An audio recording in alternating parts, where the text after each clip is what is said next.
So ayan guys, ito na yung ating ni-repair na vacuum advancer. So pinalitan natin ang interior. So itong interior na ganito lang ang ginamit natin. At yan, hindi pa natin na isi-seal, hindi pa natin na isasara uli. So tatry natin ha, try natin tong kanyang sa vacuum. Ayan, gumagana na. Kita nyo naman, gumagalaw oh. So try natin yung supported. So okay. So ayan guys, magre-repair tayo ng vacuum advancer. Ang gagawin natin, maglagay tayo ng marka. So mamarkahan natin dito, tsaka dito. And then gagawa tayo ng ganito. Puputulin lang natin ng cutter. Tapos i-open mo na. So hindi na kailangan ng grinder guys, ganun lang oh. Kasi kapag ibinalik natin yan, ito rin ang gagamitin nating pangsara. Tapos yung mga pinaggayatan natin, yung mga pinagputulan, tatapalan lang natin yan ng steel epoxy. So steel epoxy lang. Bali ito titiklupin lang uli natin. So ito, ganito ang mas madaling pagre-repair ng vacuum advancer. So hindi na natin kailangan ng grinder. So ang kailangan natin ay cutter. So ano ba tawag dito? Side cutter. Yan o, igaganyan mo lang siya o. O diba? O ayan. Ganyan lang. So papalitan lang natin ng rubber. Ang gagamitin natin yung interior. So yung mga interior ng gulong, yun ang gagamitin natin. So mamaya ipapakita ko sa inyo kapag nakapagpalit na ako ng interior. Yeah, ganyan lang oh. So, hindi na kailangan ng grinder guys.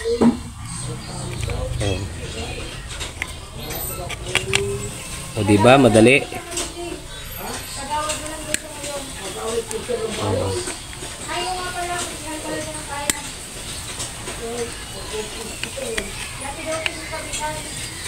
Tuloy lang natin hanggang sa ma-open kasi malapit na naman.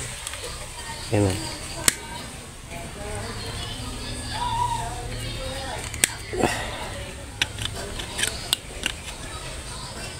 Yan. Tapos yung marka natin, ayan yung marka no. Bali ang gagawin natin, lilihis na tayo ng konti. O kung kaya nang i-open, i-open na natin. So, ganyan lang naman yan no. So kaya na siguro. O ayan, kaya na nga. Para hindi mawala yung ating marka. So yun, tatanggalin na natin. Doon din natin ibabalik, sa ganyang position din natin ibabalik yan. So ayan, makikita natin kung ano nasa loob. So hindi pa natin matatanggal. So ang gagawin natin, kailangan mabuksan natin yung kabila. Kapag nabuksan to, saka natin siya matatanggal. Ayan, kung makikita nyo guys, ayan oh. Ang sira ng diaphragm niya ay ayan, punit na. So yan, ganyan ang nangyayari sa diaphragm, nagkakaroon ng butas na ganyan. Kaya hindi gumagana yung ating vacuum advancer. So bali, bubuksan natin yung kabila. So itong kabila naman ang bubuksan natin. So ang gagawin natin, ganun din, kagaya kanina, gagawa tayo ng marka. So mamarkahan natin dito.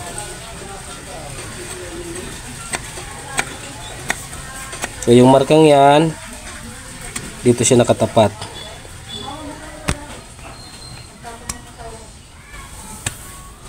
Pag ikinabit natin uli, dyan natin ikakabit, ibabalik.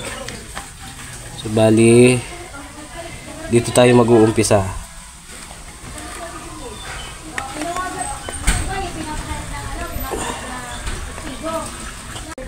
Napakalaking bagay talaga nitong tools na binigay sa akin ng aking mother oh.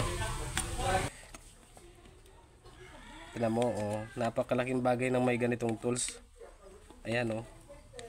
Mare-repair natin ang vacuum advancer. Oh yan. Ito pa. So yan guys, ito na yung ating ni-repair na vacuum advancer. So pinalitan natin ang interior. So itong interior na ganito lang ang ginamit natin. At yan, hindi pa natin na isi-seal, hindi pa natin na isasara uli. So tatry natin ha, try natin tong kanyang sa vacuum. Ayan, gumagana na, kita nyo naman gumagalaw oh. So try natin yung supported. Ito. Okay. So okay na yung ating vacuum advancer. So hindi na natin kailangan bumili. So repair lang. Pinaltan lang natin ang interior. So ilalak na uli natin. So ang paglalak niyan, ito lang oh. Pisil-pisil lang. Tataas lang uli yung mga pinaggayatan.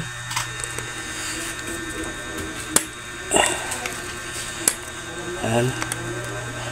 So pwede naman guys, after nyong isild na ganito, pwede nyong lagyan ng steel epoxy. So i-epoxyhan na lang. Yan. Subukan natin itong ginamit natin kanina. Yan.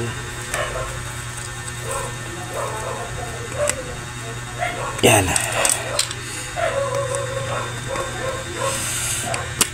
Yan. Bali pupukpukin na lang natin yan. Yung mga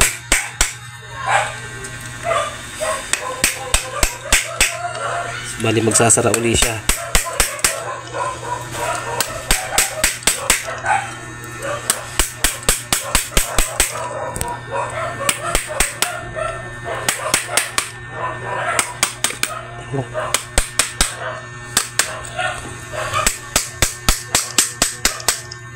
O yan o.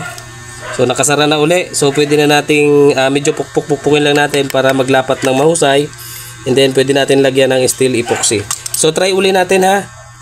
Kung gumagana. So hinihigop ko lang yan guys. Ayan, gumagalaw. Dito tayo sa ported. Okay. So okay na yung ating vacuum advancer.